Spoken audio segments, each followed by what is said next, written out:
Another play whose idea was brought to us by our very own Skylar McCunis is our lookalike play. The lookalike play allows you to find an outbound to companies that look similar to businesses you may have as customers, to businesses you may have had success with in the past, to businesses who may have similar types of decision makers as companies you're familiar with.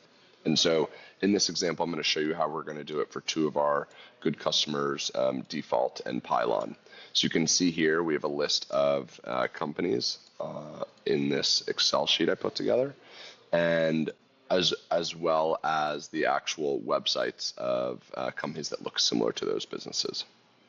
You can do something very similar to this as in a format as simple as just plugging this into ChatGPT or your favorite AI, generator solution of choice. So, type in 30 similar companies. You can grab these URLs, toss them into a simple CSV, upload them to Unify, and it ultimately lands up in an audience that looks like this. Now, when you actually go and build a play, it's pretty simple. You can say, let's call this Lookalikes.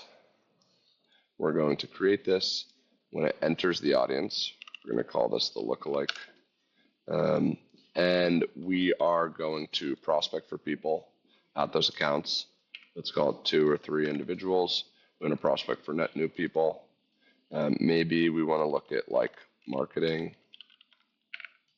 Maybe we want to look at growth marketing. And then we want to look within like the United States, maybe New Zealand, maybe Canada. And then we actually, for each person that we find, we want to actually sequence them. And so we'll do that here. We'll add our prospect personas. We're going to select all of our mailboxes. And ultimately, we're going to select this lookalike sequence. Now, some people might be like, hey, what does this lookalike sequence look like? You can, of course, change the nature of the copy that's used in these. But what's interesting is you can do something very simpler. Here we're using a lot of snippets, but essentially we're pulling in the variable that is from our CRM, which is going to be the actual customer case study that we have on our website, as well as the name of that customer, and you can put it in here. This isn't going to render totally perfectly because of the way that this preview generator works, but essentially allows you to cite the customer cases in the copy. And so that's the lookalike play.